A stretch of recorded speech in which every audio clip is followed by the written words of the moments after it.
Alright, let's have a look at the KMZ overlay I made up here for the transmission station system across the province of Ontario. Looks kind of like this. From this perspective, zoomed out this far on the map, it looks pretty busy there, but when we zoom in nice and close on a point, any given point, you can get right down there. For example, look at this Fergus, Ontario transmission station.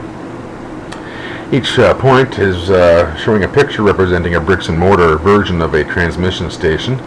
If you were to click on the point, you get some information. These points were copied off of a map produced by the Ontario Power Authority. It's available online, but there is no KMZ file for it.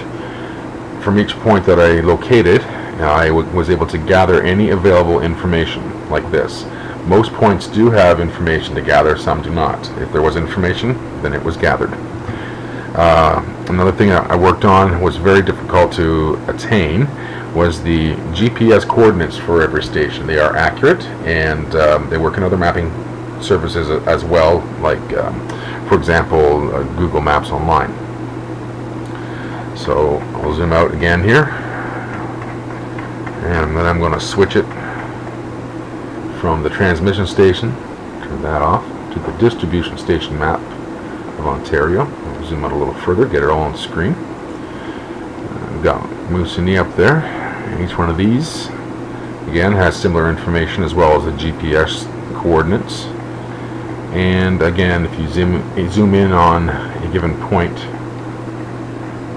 whether it's clear or not, it does represent the bricks and mortar location of a distribution station. In this case I used an icon. It's green, looks like a little tent perhaps. It's a standard icon that is found in Google Earth. Everybody should have them, so anyone using this KMZ file ought to be able to view the icons with no issue at all. And then I'll put both overlays on together, and there's an overview, a crowded one at that, but an overview of the power system for Ontario, the major lines and stations, that is.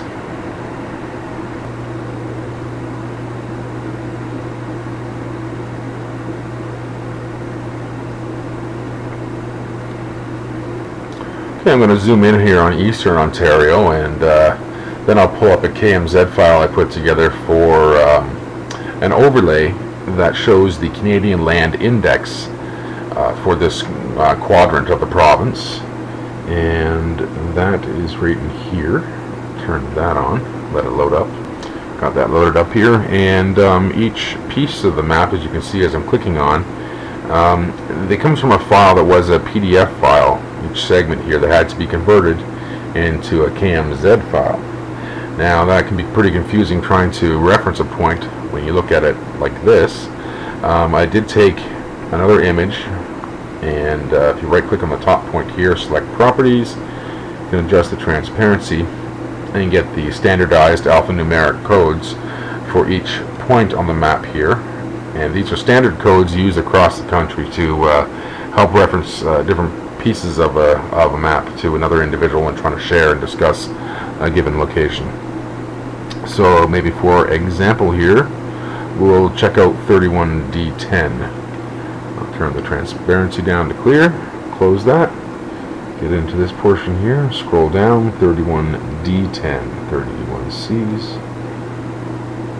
31Ds, 1D10. Now, from this point on the side here, if you click the lower link there, it should open up a web page. Here we go.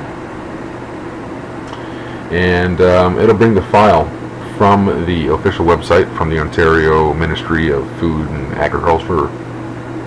You can get a fresh copy there if you didn't happen to have one.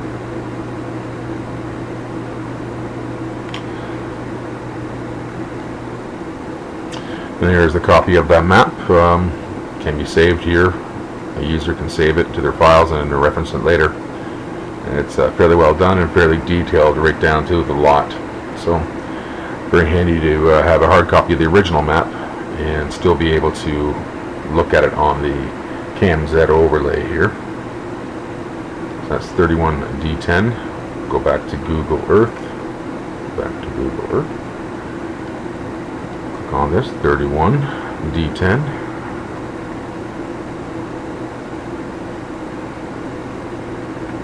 can see the road network behind here. Click properties. We can adjust the transparency.